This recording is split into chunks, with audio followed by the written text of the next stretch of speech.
We have a copy of an email in which you ask Mr. Peters how he intends to vote on the contract with Dole, between the port and Dole, back in August.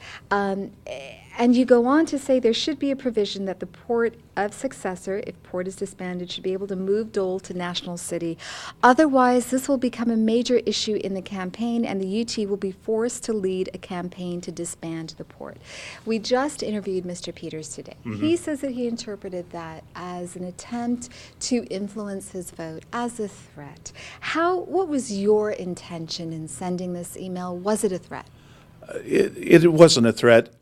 What it was a call to action for every politician, everyone serving this community, to realize that this was a giveaway of public property. They have a fiduciary duty to represent the citizens of San Diego and not give away property when we're broke for $1 million a year that did not need to be given away.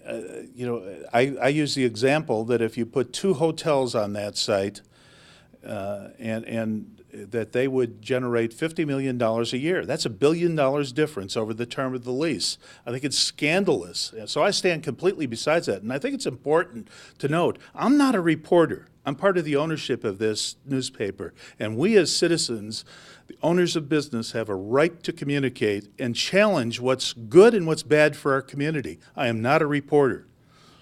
So I asked Mr. Peters, well, how did you interpret this? He told me what I told you. Anyway, but what would a campaign to disband the port look like? Well, I think that there has been many who have called to question whether the port is viable. There are 500 leases. There are 500 employees. Do we need this additional layer in our community of government? I don't think we can afford it. So I think a campaign to disband the port is, let's audit the port to see if it's viable. And if it isn't, let's give back the leases to each of the cities. The port and the commerce would still accrue to the benefit of the cities.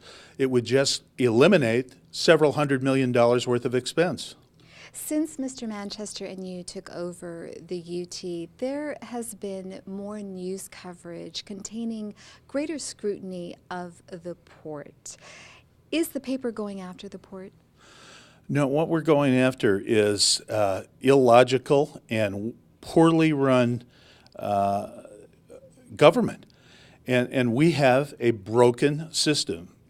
In California more than anywhere, Jerry Sanders and our council has done a great job of trying to claw back here for San Diego, but there is not room for 1 ounce of waste here. And we believe that there is huge waste in these duplicative layers of government. I have one final question. We also have a copy of an email that you sent to Scott Peters in which you said, we've actually made significant progress with labor, chargers, county, business, Navy, and one of the mayoral candidates. Who is that mayoral candidate? There was no one mayoral candidate. I was referring actually to all of the mayoral candidates who had come in and the mayor himself. I was trying to say something that was poorly said. There was never any one candidate that we made progress with. We had made progress with several of the of labor and reach out to the labor and trying to bring people to the table. Our job was done. We wanted to step back from this, as I told you the other day. We want business leaders to take it from here. We raised a question that, we think that we can have development down at the port, at the 10th Avenue Marine Terminal, of a stadium, of a convention center, of a couple hotels, of a sports arena, and 10th Avenue Marine Terminal could still operate without any interruption of its service. And then someday build a world-class port. That's what our vision is, maximizing use for the benefit of the public. So finally, we interviewed Mr. Filner, we interviewed Mr. DeMaio, and each of them said that you weren't referring to one of them. As I said, I was referring collectively to all of the different mayoral candidates and the current mayor and their staff who we had spoken to about the vision. I never asked for support, nor did anybody provide support. Okay, thank you very much.